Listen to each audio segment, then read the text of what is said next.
Charlie Chan at the Olympics is possibly the most topical Charlie Chan film, as it features actual footage from the 1936 Berlin Olympics. There is also a scene where Charlie crosses the Atlantic in the Hindenburg.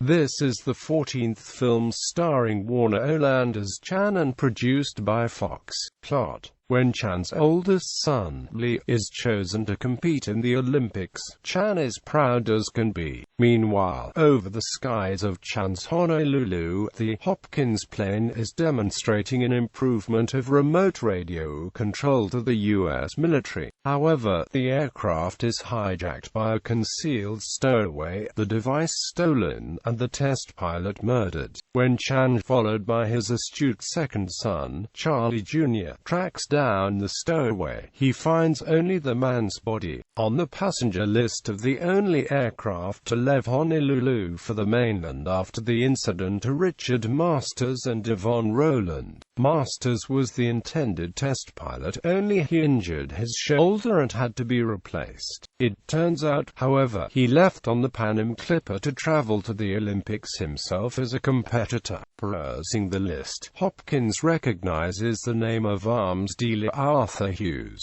Several of the suspects head for Germany by steamship. Chan, Hughes and the inventor Cartwright manage to arrive ahead of them by taking the Zeppelin Hindenburg. Aboard the ship Manhattan, Lee Chan suspects Roland of being an adventurous. He spots her putting a piece of paper in her book, and Hughes taking it.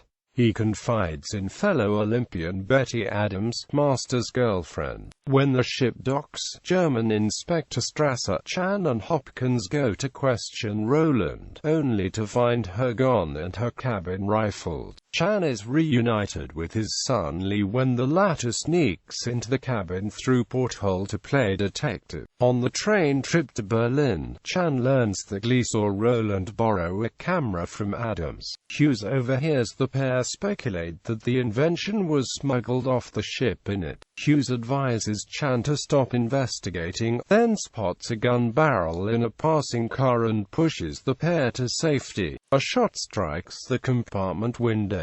Later, Hughes arranges for Adams's camera to be stolen, but finds nothing inside. A hotel maid tries to steal the invention hidden in Adams's candy box, but is foiled by Chan and Strasser. When she runs to the window to warn her accomplices, Charlie substitutes a book for the device without being noticed. Hopkins insists on keeping the candy box in his hotel suite, where he is visited by Hughes.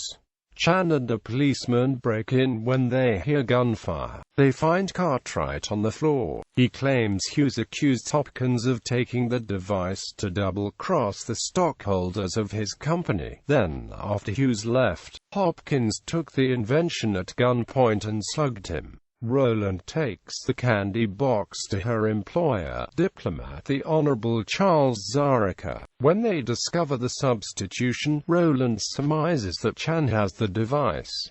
Zarica sends Chan a ticket to the opening ceremony. While Chan verbally spars with him and Roland, Lee is kidnapped.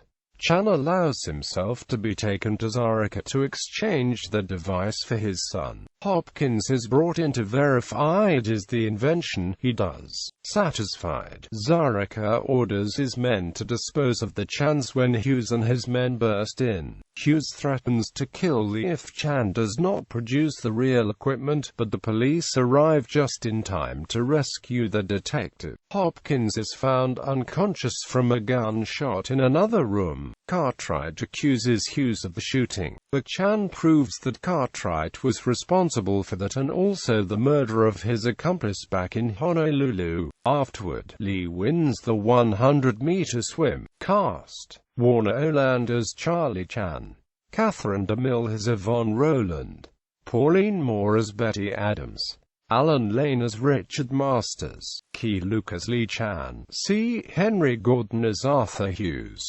John Eldredge as Mr. Cartwright, Lane Tom Jr. as Charlie Chan, Jr. Jonathan Hale as Mr. Hopkins, Morgan Wallace as Honorable Charles Zarica, Frederick Vogading as Inspector Strasser, Howard C. Hickman as Dr. Burton.